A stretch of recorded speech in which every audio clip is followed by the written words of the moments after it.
Muy buenos días, tardes o noches, según a la hora que escuchéis este programa, queridos amigos y amigas del colectivo Burbuja. Os damos la bienvenida, os doy la bienvenida a un nuevo programa de Economía Directa. Hoy tenemos con nosotros a Jordi Llanos. Buenas tardes, buenas noches, Jordi. Hola, buenas noches. Tenemos también a Jordi Yatzer. Buenas noches, Jordi.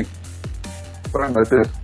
Hoy vamos a hablar básicamente de tres temas. Vamos a comenzar hablando de ese nuevo concepto de supermercado que ha inaugurado Amazon en Seattle, en Estados Unidos, Amazon Go, que, como bien nos va a explicar, sobre todo Jordi Yatzer, va mucho más allá que simplemente el eliminar los dependientes, ya que en este supermercado se hacen muchas más cosas aparte de venderle a la gente cosas. Comentaremos sobre cómo esto puede ser realmente una revolución en el comercio minorista. Vamos a hablar también de la entrevista que se ha publicado en El Independiente a Juan Torres, explosivas declaraciones de Juan Torres. Dejamos una frase para abrir boca. Podemos es un proyecto amortizado por la incompetencia de sus dirigentes. Bueno, veremos a ver qué opina este respetado economista sevillano.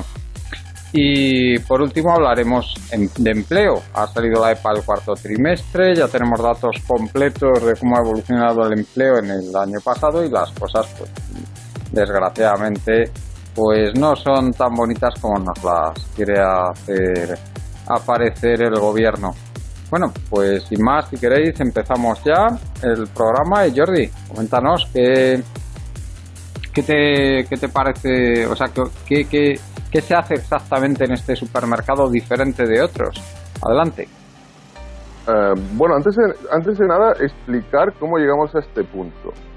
Amazon, el año pasado, en un intento de ampliar su mercado y de llegar a consumidores de mayor poder adquisitivo en Estados Unidos para compras de alto volumen mensual, que suelen ser los supermercados y las tiendas de barrio, compra la empresa Whole Foods. Por ella paga casi 14.000 millones de dólares, en una cantidad bastante importante, y algunos analistas se preguntaban qué quería exactamente hacer Amazon con ello. Las previsiones era que probablemente lo que quería hacer era empezar a vender también comida y enviarla por mensajería para que la gente simplemente desde un ordenador pudiera hacer una compra y que esa compra que hubiera hecho se le fuera enviada. Ya en un primer momento, algunos analistas, especialmente de la tecnología, del sector de la tecnología, afirmaban que a largo plazo, si bien esto era una posibilidad, que simplemente iban a utilizar la estructura y la logística de esta compañía de alimentación, de tiendas de alimentación, digamos, para clases altas, porque son unas tiendas de alimentación para un sector de la población que tenía alrededor de $1.000 por mes, más que la media para gastar en gasto en este tipo de alimentación. Lo que quería hacer era crear una infraestructura y una logística para tener su propia cadena de tiendas.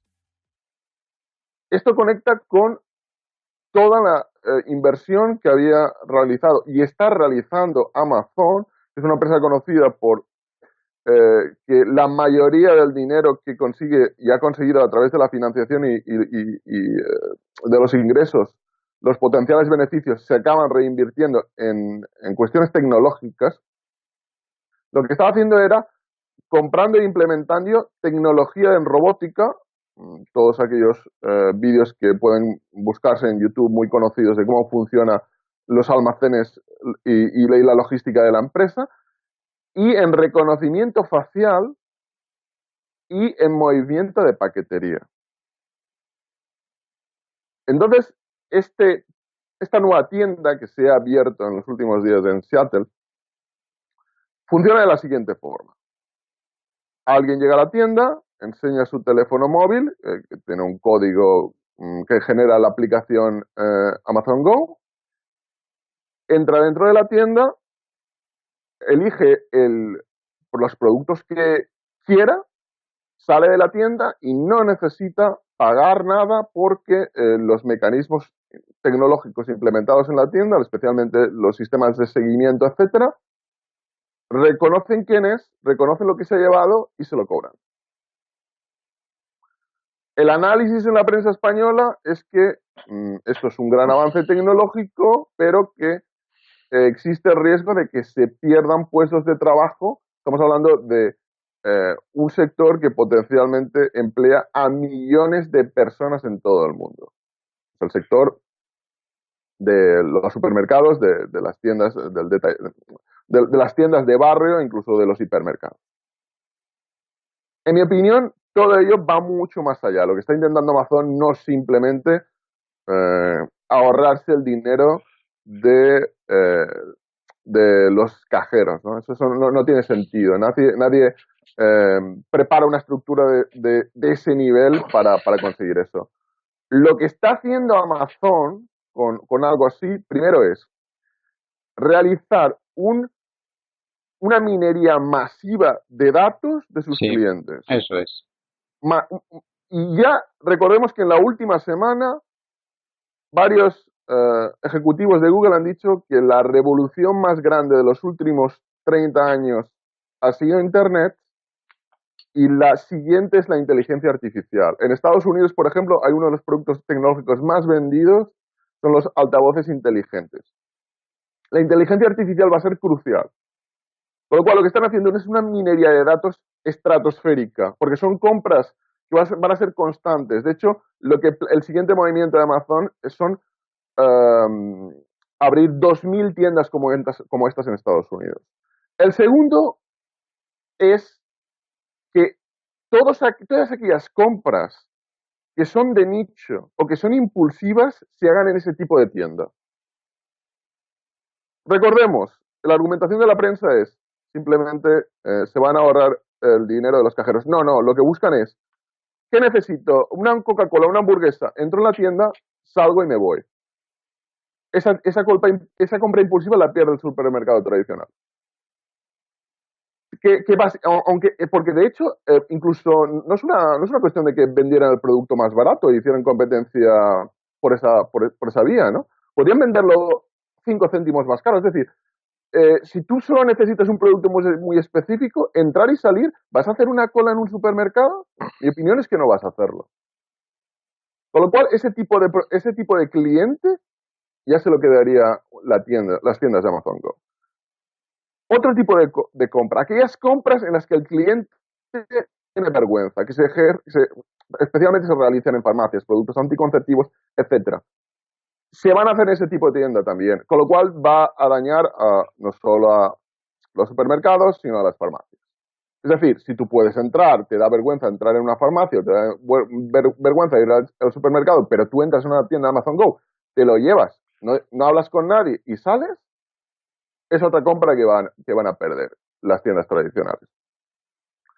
Y luego está la cuestión de crear un sistema cerrado similar al de Apple. Apple lo que consigue con su sistema de tener un iPhone, un iPad, un ordenador Mac, es que en general sus clientes se vuelven clientes de su ecosistema y no quieren salir por la comodidad que ello implica. Es decir, tú puedes tener una cuenta, se sincroniza con todo y la gente se ve atrapada por esa comodidad. No quieren pasarse a otro sistema. Si tú ya tienes una cuenta en Amazon, la velocidad de implementación de esas compras y la velocidad en la que tú puedes ejecutarlas va a hacer que tú intentes ir a ese tipo de tienda.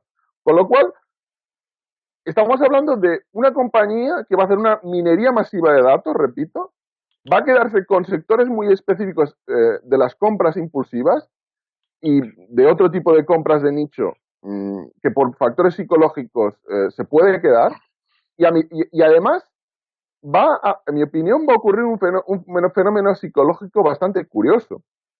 Y es que hay un mecanismo mental que cuando uno no paga con algo físico, algo tangible como es el dinero, uno tiende a hacer compras más impulsivas.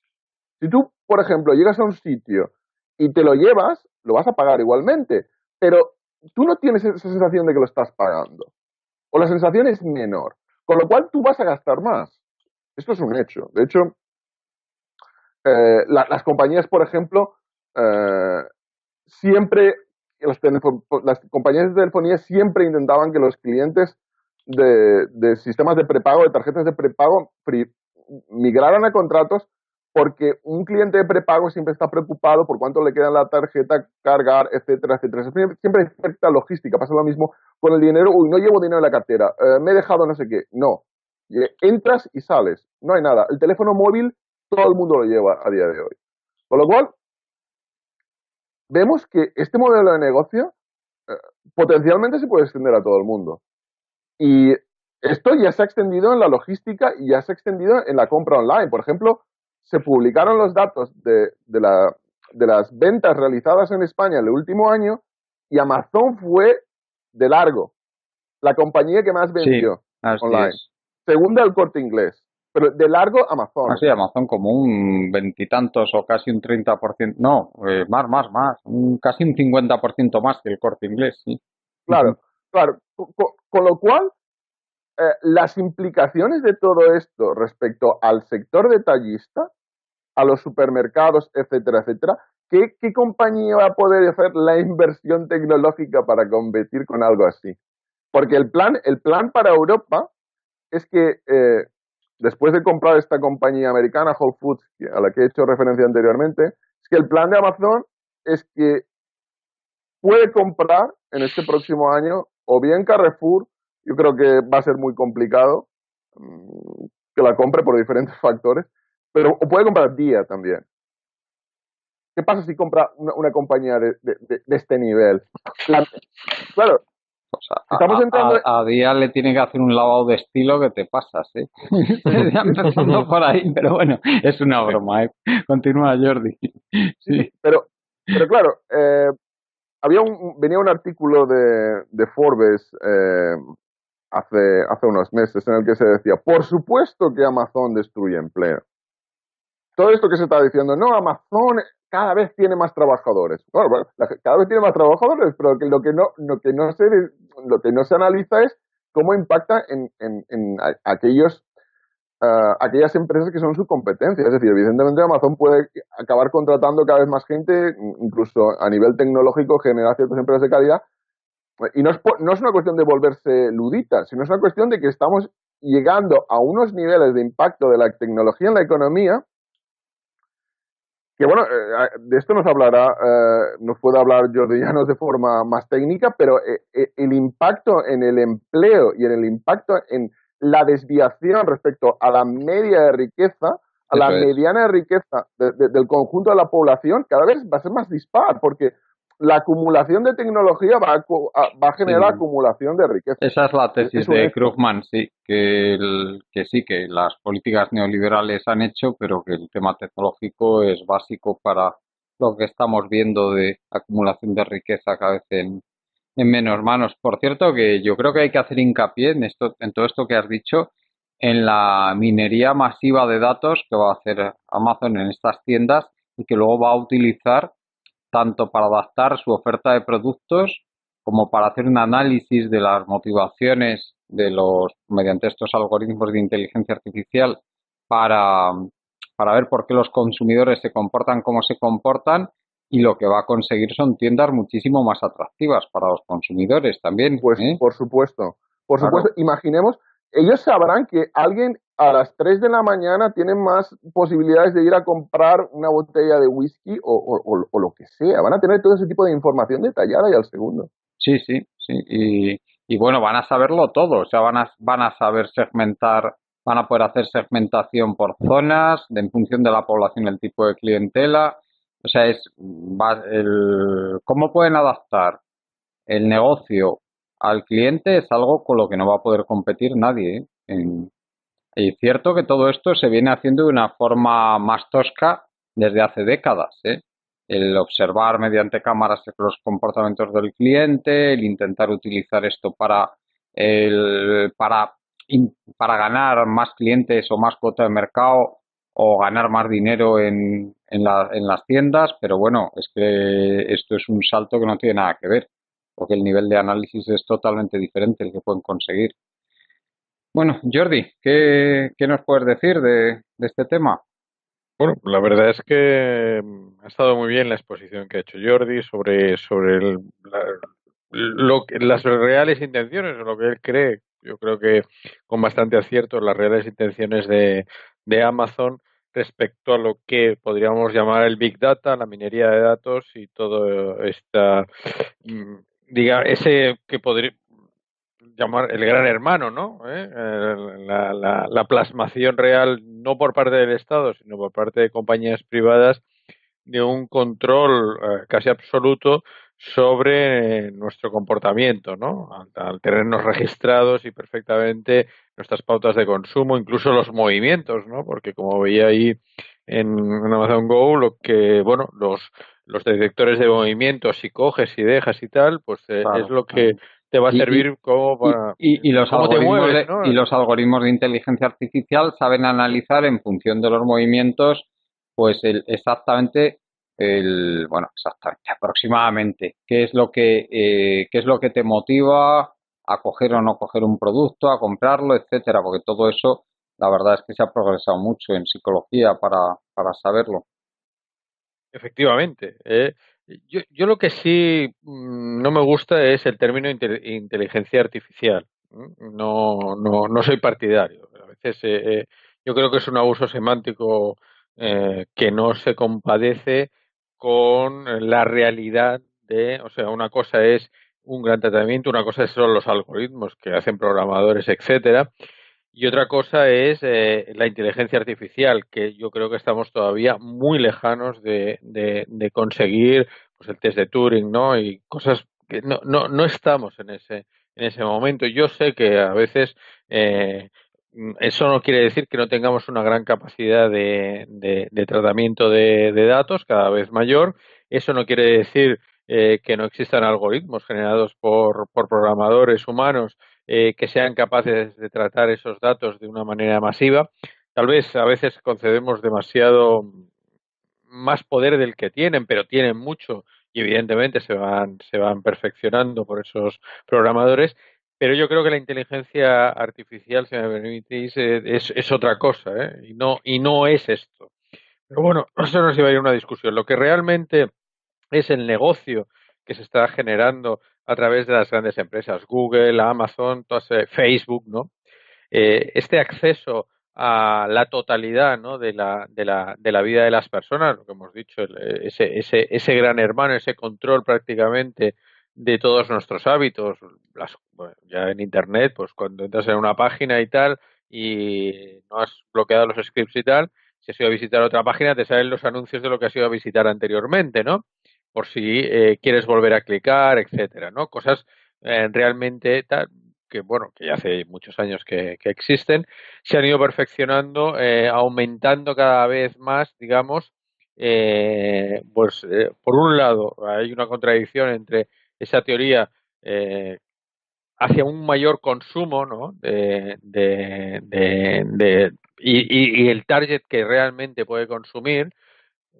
Jordi lo ha explicado muy bien, ¿no? Las compras compulsivas o las compras que pueden dar una cierta vergüenza y tal, tal son muy importantes. Vosotros habéis dicho que Amazon ha vendido muchísimo más, por ejemplo, que lo que haya podido vender el Corte Inglés, porque tienen una capacidad mucho mayor de poder seguir con los hábitos, además personalizados de cada uno de nosotros y ofrecernos siempre algo, lo que en aquel momento, incluso por el momento temporal, etcétera, y por las pautas que hemos seguido que han observado durante un tiempo, ofrecernos aquello que es más probable que elijamos en cada momento.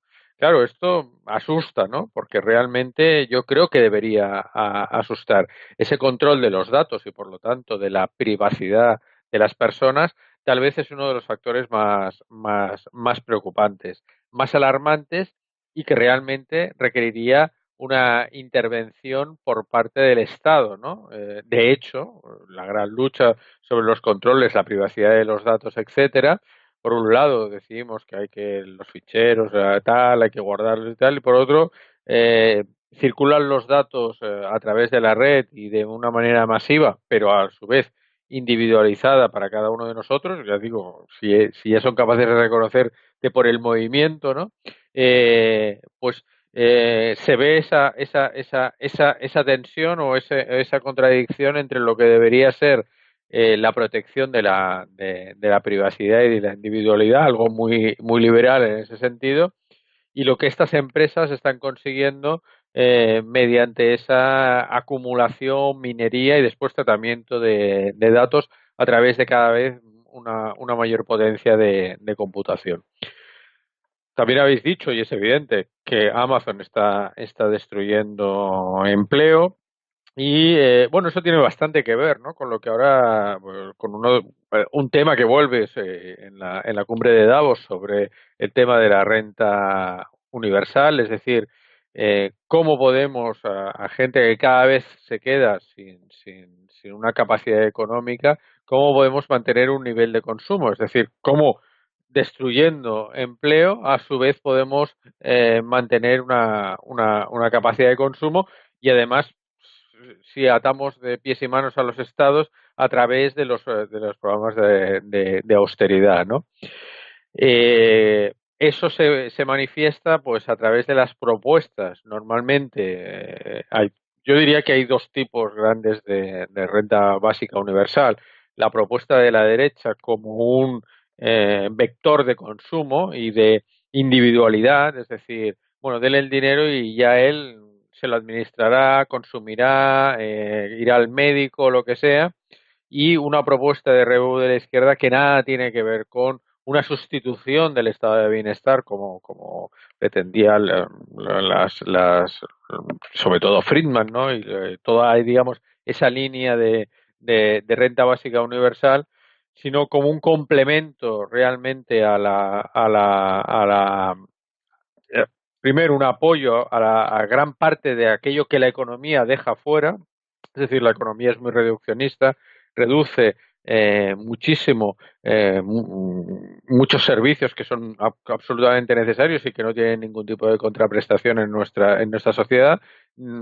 Al no valorarlos, al no tener el valor de cambio, aunque tengan un valor de uso casi infinito, pues no aparecen reflejados en el PIB, no son remunerados y en gran parte eso ese reduccionismo que realiza la economía es lo que nos está llevando a esta situación también de desigualdad de la que también habéis hablado, ¿no? Es decir, esa concentración a través dice Krugman, a través de la tecnología.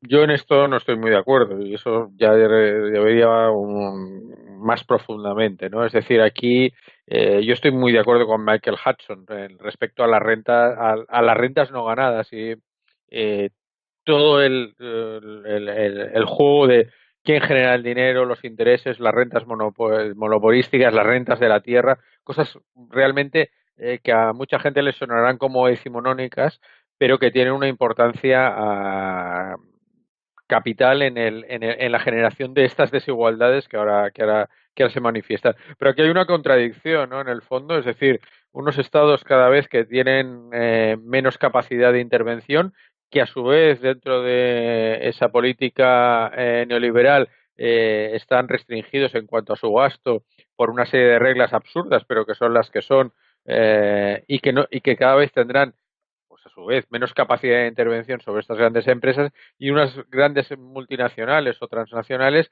que actúan a nivel global y que comprometen algo tan preciado para todos y sobre todo para los liberales, ¿no? Que eso es la contradicción, como es la privacidad.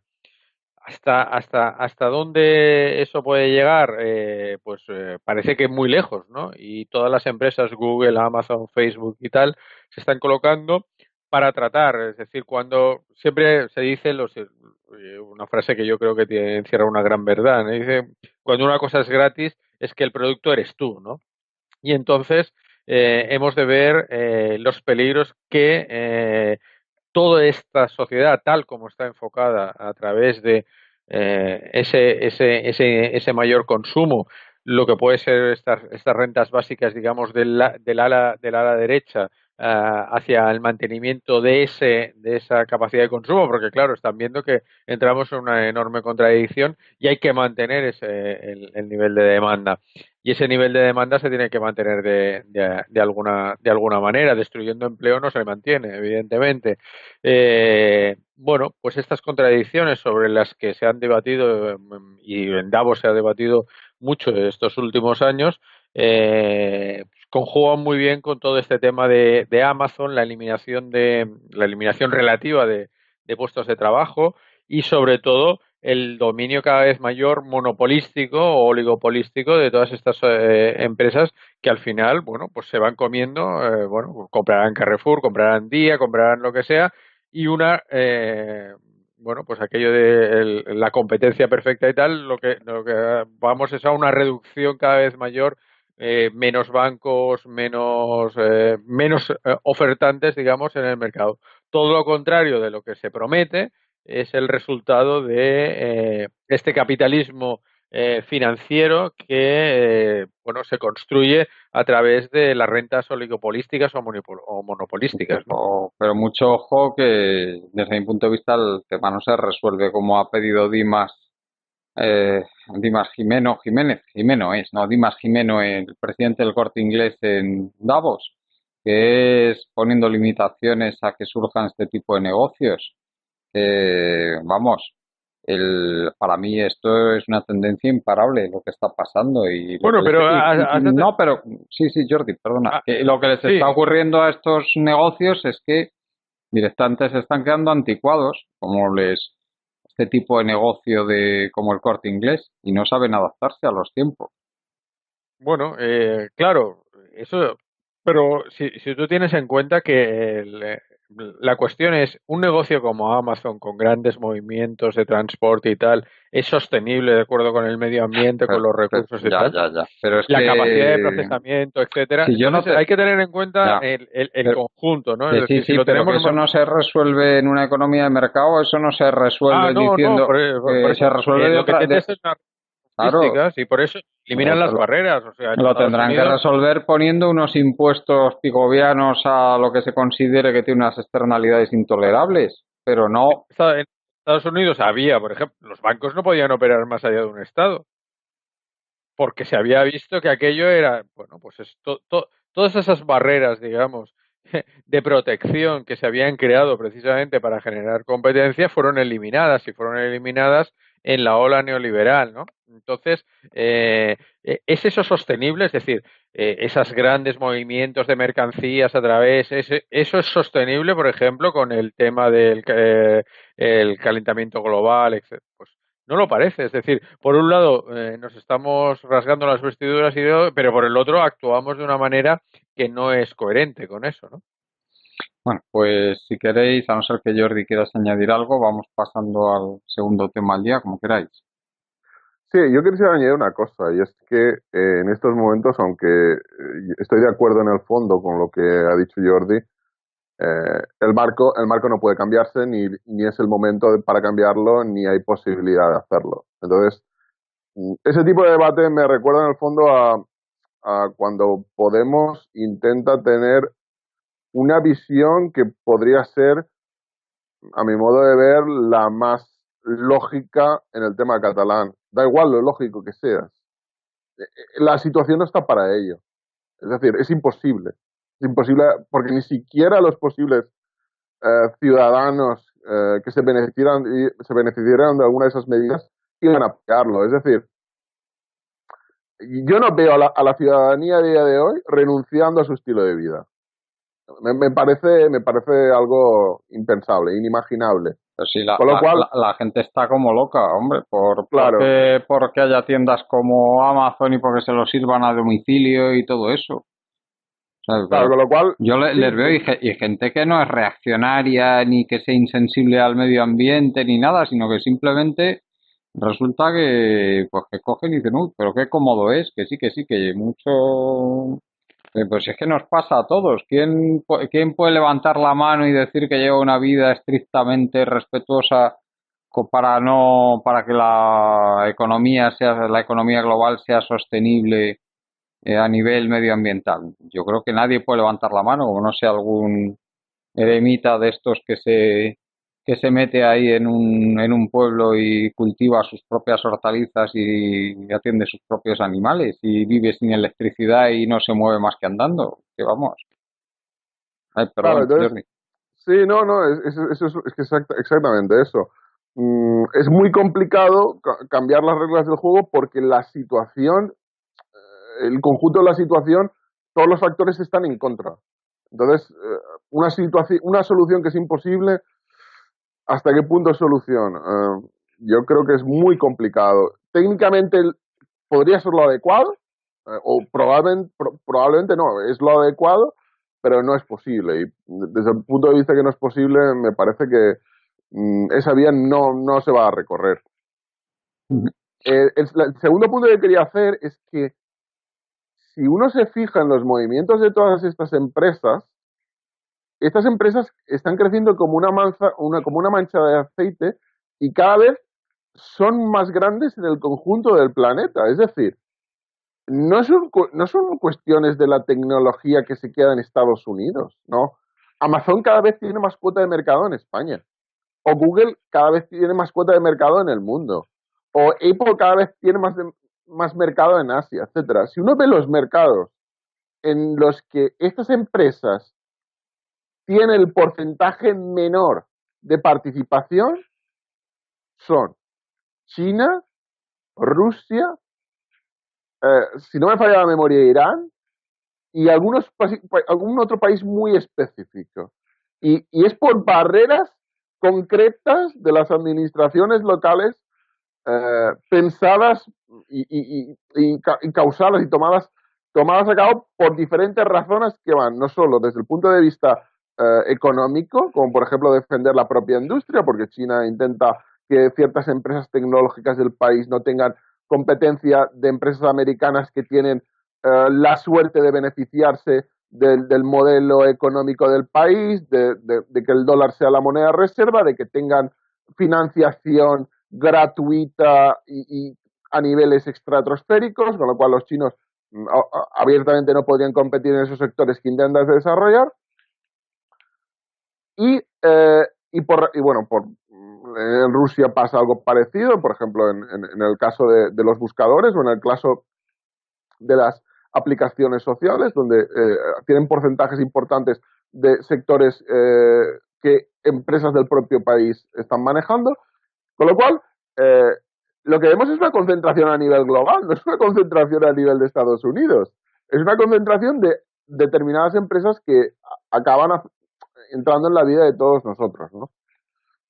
Sí, bueno, pues si queréis vamos pasando ya al segundo tema para que no se nos haga excesivamente largo el programa, el, que es el tema de las declaraciones de Juan Torres. No sé si te doy paso a ti, Jordi Llanos, o bien quieres que Jordi Yacer nos haga un Sí, poco el resumen. sí, sí, pero nos haga el resumen. Sí, sí, pues Jordi, si quieres, Jordi Yacer, si quieres nos comentas un poquito el tema de lo que ha dicho Juan Torres, que recordemos que fue la primera persona junto a Vicente Navarro que elaboró un bosquejo de programa económico para Podemos allá, si no recuerdo mal, fue a primeros del año 2015.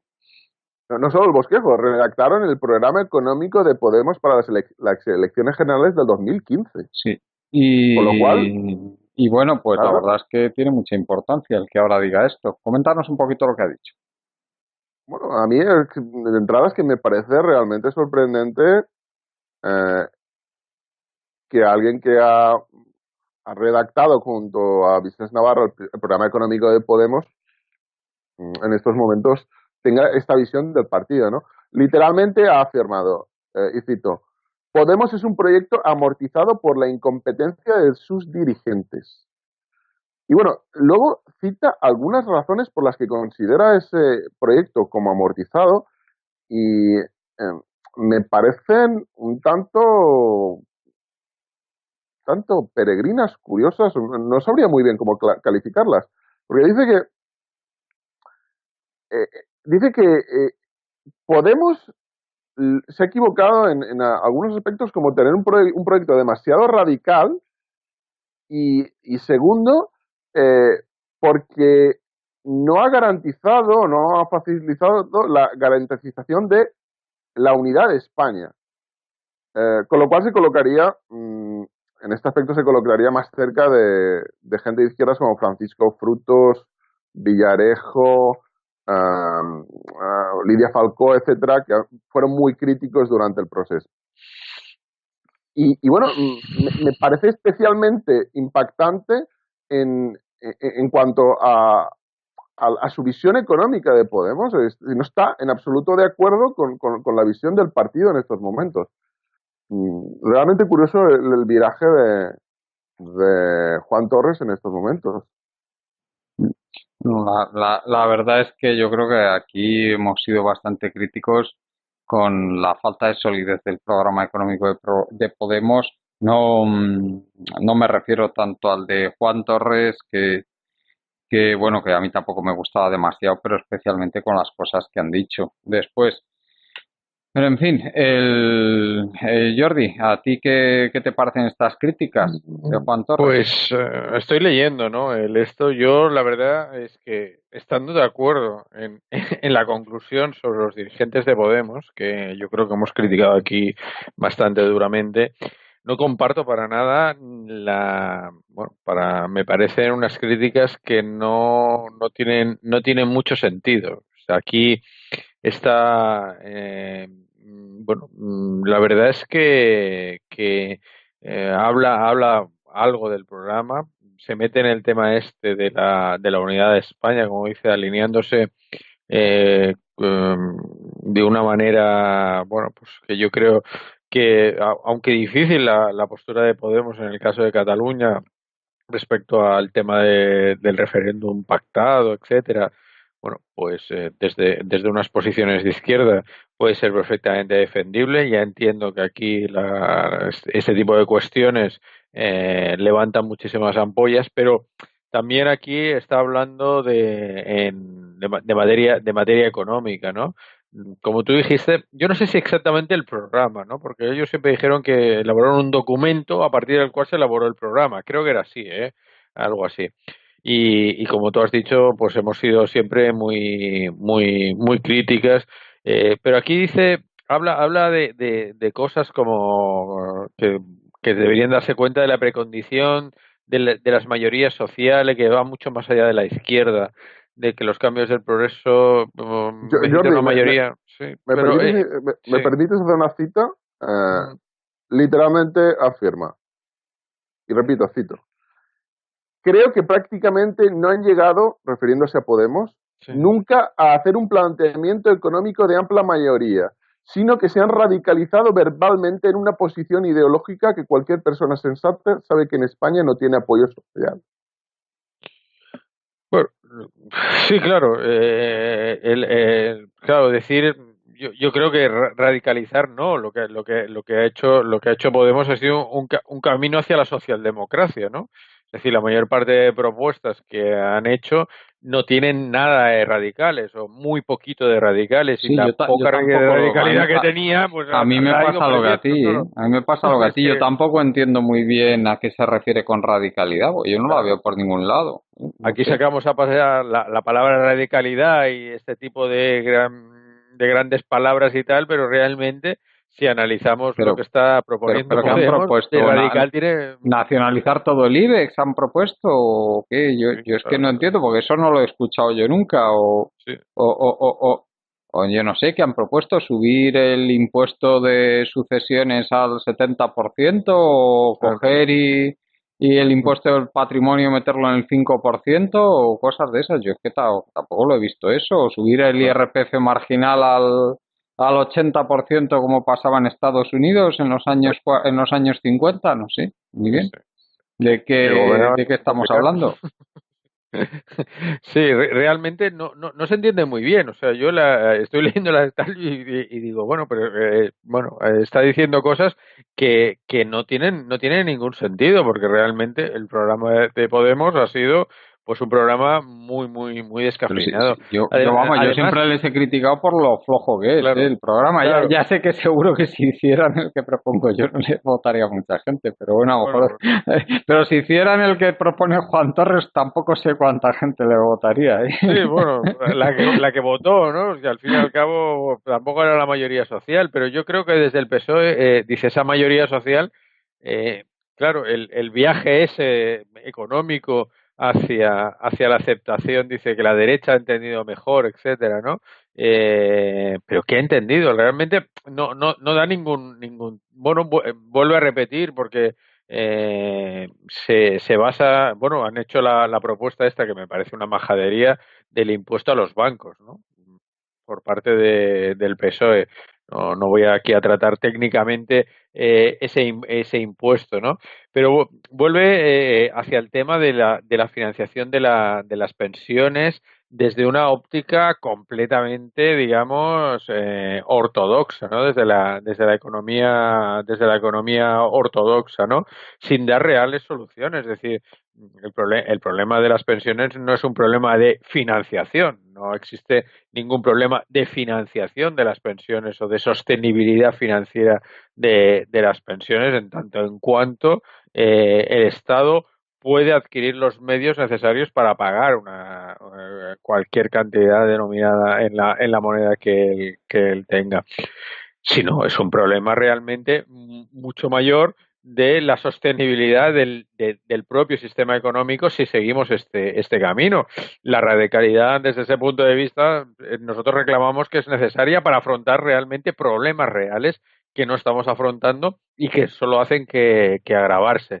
Si eso ahora no obtiene la mayoría social, posiblemente. Sin embargo, lo que hemos reclamado, yo he reclamado y creo que más gente es, no es tan importante obtener ahora la mayoría social como tener un cierto altavoz y una cierta capacidad de generar un discurso alternativo, que en un momento determinado las cosas no ocurren hasta que ocurren.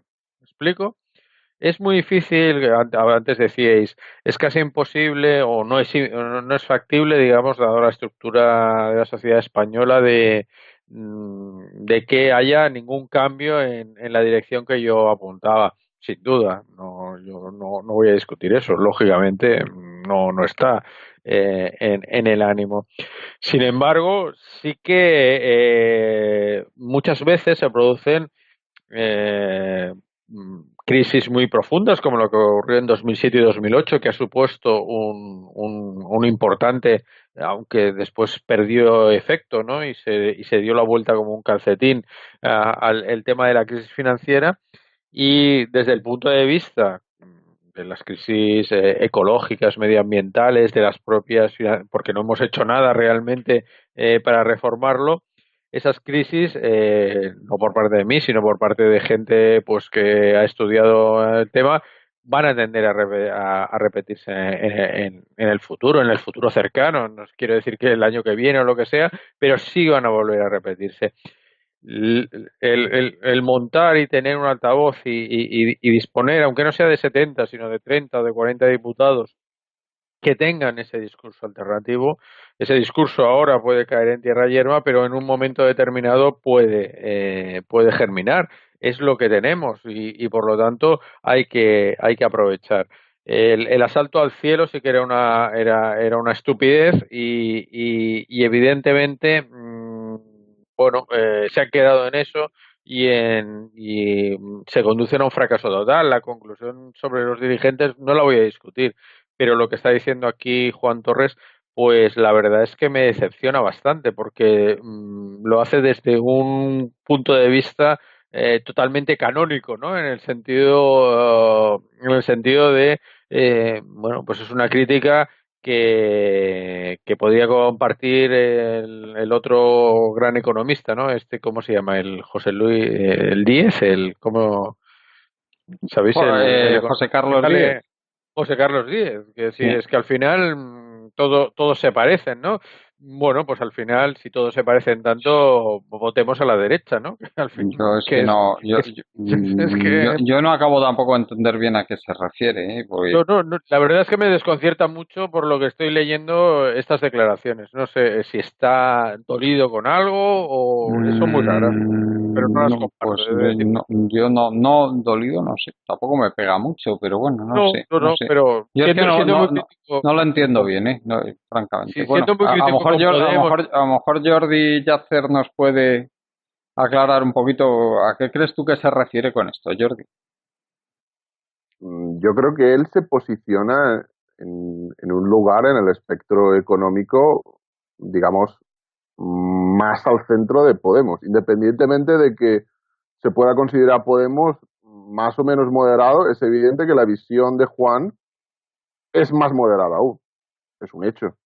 Leyendo esta entrevista lo es. De hecho, hay una pregunta en la que se le dice, ¿deberá situarse el cambio, etcétera, en el marco de el marco es la Constitución? Y él responde, y cito, la Constitución y las leyes que la han desarrollado. Con lo cual, yo creo que es evidente en qué posición se Sí, ubica. sí, sí, pero es sorprendente, ¿eh? Es un hecho. Dicho todo esto, la crítica que hace Podemos, yo creo que es incontestable en el aspecto final, ¿no? Es decir, las dirigentes, en mi opinión, se han equivocado gestionando los últimos años. Bueno, No puede estar eso más de seguro. acuerdo o menos en las razones que él da, pero que a mi modo de ver, los dirigentes de Podemos se han equivocado en, en la gestión, especialmente del problema catalán y de muchos otros problemas, a mi modo de ver es incontestable. Y yo creo que lo van a pagar en las urnas. Yo creo que van a reducir su número de diputados. Estoy convencido. Las encuestas así lo marcan. Yo también lo creo, sí. El problema es que cuando te meten en un debate de ese tipo, cuando te marcan a qué estás jugando, porque al final lo importante es en qué marco te coloca alguien. Luego, uno puede dar las razones más o menos creíbles, más o menos inteligentes. Uno puede argumentar con una persona que está en contra de tus ideas de la forma más inteligente posible. Tú puedes argumentar con alguien que no quiere la independencia, leyendo documentos y documentos, explicándote de forma perfecta, no le vas a hacer cambiar de opinión. Y lo vimos en la última campaña que después de todo lo que había llovido, lo que se movieron las elecciones fue un porcentaje ridículo. Una participación que había subido incluso 5 puntos. Gente en la cárcel, previsiones de apocalipsis, etcétera, y los resultados fueron prácticamente calcados. Esto nos indica que los cambios no se producen porque a alguien se le convenza de que otra posición es más adecuada, ¿no?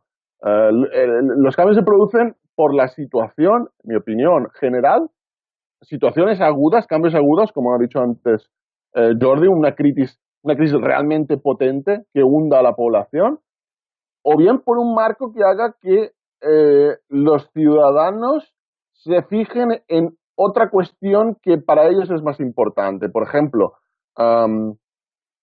si hay un problema económico, que se le genere un problema de corte, digamos, nacionalista, con lo cual la población cierra filas, etcétera, etcétera. Es muy difícil cambiar la opinión de gente en ese estado de cosas. Viendo la opinión de Juan, yo creo que lo que está apuntando es que se garanticen los servicios sociales, que se garanticen las pensiones, etcétera, pero con un discurso que podría haber firmado perfectamente el PSOE. Yo creo que, y no lo digo como una crítica, ni lo digo como ánimo peyorativo. Yo creo que es, de hecho, prácticamente una definición de su programa económico o de sus ideas, si uno lee la entrevista en su conjunto, con lo cual está, a mi modo de ver, está más cercano al peso de su punto de vista en estos momentos que Podemos. Bueno, pues no sé si quieres comentar algo más sobre esto, Jordi. No, no, no. Pues ya simplemente un breve apunte sobre la EPA, comentar que tenemos el empleo ya desde que comenzó la recuperación hace 4 años ha crecido algo más del 10%, pero sin embargo vemos como, según la EPA siempre, vemos como el número de horas trabajadas, el número total de horas trabajadas solo lo ha hecho un 6,3%, es decir, que algo más del 40% por ciento de empleo que se ha creado pues realmente parece como si no existieran las horas trabajadas, lo cual hace pensar que o bien se han esfumado muchas horas extraordinarias o bien la gente trabaja menos horas o una combinación de ambas cosas. Y luego Trabaja también, menos horas no pagadas, ¿no? claro, claro, y luego lo que otra cosa que llama mucho la atención de la EPA es que frente al discurso triunfalista del gobierno de que la economía se ha recuperado ya, pues las cifras oficiales de PIB así lo dicen, pues bueno, nos encontramos con que si comparamos el cuarto trimestre del 17 con el cuarto trimestre del 7, 10 años antes justo, que fue el último trimestre antes de que comenzara la caída del empleo, pues nos encontramos con que todavía estamos un 12% por debajo en número de horas trabajadas, por lo cual hace que sea esta una recuperación cuando menos curiosa. Aún así, bueno, hay que decir que esta recuperación, lejos de deberse a los méritos del gobierno, que es lo que dicen ellos, pues se debe a circunstancias exógenas, como hemos comentado mil veces aquí en Economía Directa, que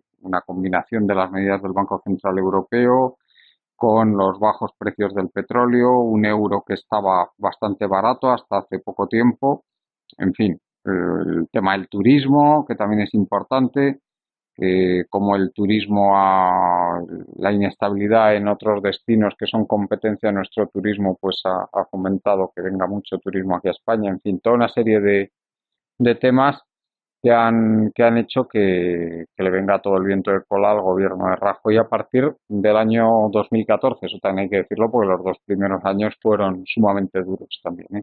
Bueno, no sé si queréis comentar algo sobre el tema de la EPA, Jordi Llanos.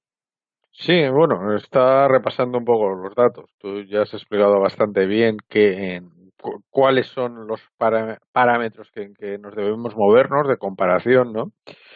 Sí que veo que aquí, también continúa habiendo un problema en cuanto al nivel de ocupación sobre el total de la población, ¿no? Estamos en niveles de ocupación muy bajos. Si nuestros niveles de ocupación fueran similares al resto de Europa, eh, pues subiría bastante más paro, el tema del desánimo, la sensibilidad en cuanto a lo que se considera realmente desempleo, porque ya sabemos que hay diferentes medidas y digamos que miden con mayor o menor sensibilidad la tasa de desempleo, que no solo cuenta por si has trabajado una hora durante la semana, pues no eres un parado. Si estás haciendo un curso, no eres un parado, etcétera, ¿no? De acuerdo con estas, digamos, entre comillas, trampas que se utilizan por parte de los gobiernos para maquillar esas estadísticas. Sin embargo, si consideramos el subempleo o la cantidad de horas no pagadas o la falta de control de las horas extras, hay que decir sobre esta cuestión que ha llegado pues en este momento la Audiencia Nacional ha consultado al Tribunal de Justicia de la Unión Europea el tema del control de las horas extras, porque aquí, de acuerdo con el Estatuto de los Trabajadores, las horas extras deben ser contabilizadas de manera separada, ¿no? Y la Audiencia Nacional ha preguntado al Tribunal de Justicia de la Unión Europea que no hay manera de probarlo, sino hay un control completo, digamos, de lo que sería la jornada laboral, un control horario completo. Entonces le está preguntando si el Estatuto de los Trabajadores se adapta a las directivas europeas. La contestación que puede venir por aquí puede ser realmente importante, porque si obligan al control completo de la jornada laboral, porque de esa manera se sabrá qué se trabaja y qué no se trabaja, bueno, podría provocar, digamos, alguna sorpresa, ¿no?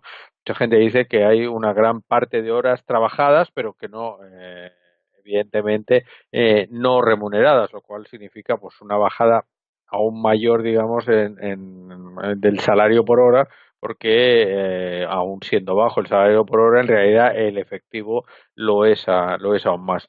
Eh, bueno, el problema de nuestra tasa de ocupación me parece realmente alarmante ante una población, bueno, que cada vez es una población que envejece, pero bueno, si lo comparamos con cualquier otro, aquí, por ejemplo, la tasa de empleo, porcentaje de ocupados respecto a la población de 16 y más años es solo del 49,07%, con un descenso de 20 centésimas respecto al trimestre anterior, es decir, tiene una tendencia estabilidad o negativa, ¿no? Y también hay un dato bastante sorprendente, si os habéis fijado en lo que dice el INE. Por sexo, el empleo aumenta este trimestre en 30.400 mujeres y disminuye en 81.300 entre los hombres. Y también por nacionalidad. Aquí los españoles están consiguiendo más los puestos de trabajo y se continúa expulsando a extranjeros. Hay varias tendencias que son importantes. Dada la diferencia salarial entre hombres y mujeres, y aquí no vamos a entrar en dinámica, pues eso significa que los salarios continúan con una presión deflacionaria, ¿no? Y el gobierno parece que no, bueno, ya lo dijo sobre el otro día en la entrevista que tuvo en Onda Cero, ¿no? Que, bueno, no sabemos, bueno, en aquello del laissez-faire, laissez-passer, ¿no? Es decir, no vamos a intervenir en los salarios y tal, porque yo no le tengo que decir lo que usted tiene que ganar, etcétera. El gobierno, evidentemente, no va a intervenir, sino va a favorecer esa deflación salarial, aunque a la larga la deflación salarial, como decíamos antes, con destrucción de empleo, con empleo de menor calidad, con menores salarios o con una gran parte de la población en un aumento de desigualdad y endeudamiento en favor, evidentemente, de una acumulación de riqueza de las élites económicas, eso genera unas tensiones sociales que van a tender a desgarrar la sociedad, porque esto es un proceso que puede ser más o menos largo, pero que parece muy continuado y que, a diferencia de otras recuperaciones, no se está produciendo un acercamiento, sino otra vez un alejamiento, pues augura un futuro, digamos, muy difícil. Hay gente inteligente que lo está viendo y está intentando proponer medidas, incluso diciendo, bueno, es que levantemos el pie del acelerador porque nos vamos a cargar el invento que nos ha ido muy bien, pero la mayor parte de gente pues no se da cuenta de esto y va a seguir apretando el pie en el acelerador, generando mayor desigualdad, generando empleo precario y con una dinámica, en el caso español, con un envejecimiento de la población, mucho subempleo, disminución de la tasa de actividad respecto a la población total, que realmente son preocupantes, ¿no? Muy bien, Jordi Yatzer, si quieres comentar algo más sobre el tema de la EPA, bueno, algo, porque todavía no has intervenido sobre esto, disculpa. Sí, bueno, a mí lo que me llamó la atención viendo los datos es que el empleo a tiempo completo ha disminuido ligeramente, unas décimas. Ha subido en doble dígito el empleo temporal y el empleo a tiempo parcial, pero el empleo a tiempo completo, repito, se ha reducido ligeramente. Lo que veo también analizando los datos es que necesariamente lo que se está realizando es insistiendo en el modelo que nos ha llevado hasta aquí y el cambio de este modelo. Es decir, cuando se dan las recetas habituales de todos los programas, de todas las elecciones, si uno lee los programas de los partidos, normalmente casi todas contienen algo de esta índole. Bueno, lo que haremos es aumentar la productividad en nuestro país. Mejoraremos el I+D, aumentaremos el valor añadido, mejoraremos la industria y los sectores tecnológicos, etcétera, etcétera, etcétera. La misma cantinela prácticamente en todos los partidos, en todas las elecciones, al menos desde el inicio de la crisis, y yo diría que incluso antes de ello. Con lo cual, eso es que ni siquiera, a mi modo de ver, esas políticas que se suelen establecer se suelen digamos que esbozar en los programas electorales, son imposibles en el estado actual de cosas. Imposibles me refiero a dentro del euro, dentro del estado, el estado actual del modelo de partidos, con, a mi modo de ver, unos partidos que lo que buscan es garantizar la protección de cierta economía un tanto rentista de empresas que lo que buscan es la protección del BOE para conseguir que los ciudadanos acaben pagando no solo precios más altos, sino que no tengan competidores y que, desde luego, sacar incluso de ese mercado a parte de, de las empresas que son incluso públicas. En Valencia, por ejemplo, y esto engarza con la corrupción bueno,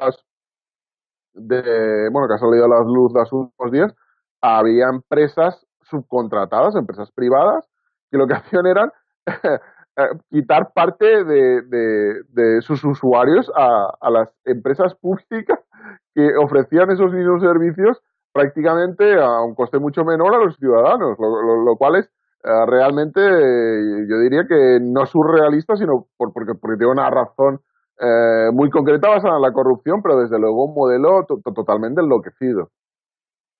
En ese estado de cosas, con el tipo de partidos que tenemos, dentro del euro, dentro de, yo diría que incluso las relaciones estratégicas políticas que tiene España con sus vecinos, ya no digamos si tiene que defender su unidad interna, etcétera, los acuerdos que tiene que llegar. Se rumorea, por ejemplo, que para que Francia fuera tan beligerante como fue en el caso de Cataluña, España tuvo que hacer concesiones en determinada normativa relacionada con el transporte, especialmente de camiones entre países, que por detalles concretos benefician a las empresas españolas.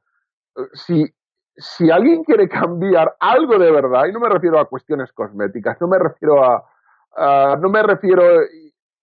aumentar un impuesto un 2% o aumentar una subvención al 3% o una ayuda social un 2%. No, me refiero a cuestiones de verdad, de alteración del marco y de mejora del conjunto de la población y de el estado y de la calidad de los empleos que se ofrecen. Si de verdad se quiere hacer eso, eh, estamos ante un enfrentamiento al conjunto de las instituciones, no solo nacionales, sino europeas. Y yo no lo veo. Y esta EPA es prueba de que estamos insistiendo en lo mismo, de lo mismo, de lo mismo. Muy bien, pues si os parece, vamos terminando ya el programa por hoy, para que no se haga ya excesivamente largo. Jordi, ¿ya nos querías comentar algo más antes de acabar? No, coincidir dentro del euro con las restricciones, la austeridad, etcétera, la aplicación, digamos, de la doctrina de la síntesis neoclásica con todo el tema del control del gasto público, etcétera, hace que no puedes decir todo eso, pero te niegas a ti mismo los instrumentos. Lógicamente, pues eso es pues algo que no tiene ningún sentido, ¿no? No es un canto al sol que no va a ninguna parte. Bueno, sirve pues eso para llenar programas electorales y en todo caso engañar, no sé si engaña a alguno, pues intentar al menos engañar a la gente, ¿no? No sirve para otra cosa. Pues muchas gracias, Jordi. Como siempre, si nos puedes dar alguna referencia para seguirte. Sí, mi web personal, en mi blog personal, La economía del doctor Pangloss, y en el blog de la Asociación Autonomía y Bien Vivir, que escribo de vez en cuando. Muchas gracias, Jordi. A ti. Jordi Yatzer, si quieres decir algo más antes de acabar y No, nada más. muy bien. Muchas gracias. Pues muchas gracias. Entonces, Bueno. también a ti por tu participación, como siempre. Además, estamos grabando ya a horas intempestivas. Ya son más de las 11:20 de la noche cuando estamos acabando. Y gracias, por supuesto, a toda la gente que nos escucháis, a los compañeros Marta Luengo, Juan Martínez y, por supuesto, recordaros la página web colectivoburbuja.org y que tenemos la asamblea el sábado 3 de febrero en Madrid, la asamblea anual de Colectivo Burbuja, y esperamos la asistencia de todos los socios, de todas las socias y, por supuesto, también pueden asistir simpatizantes, está abierta. La asamblea calle Juanelo, número 16, de 10 a 14 horas. Hasta el próximo día.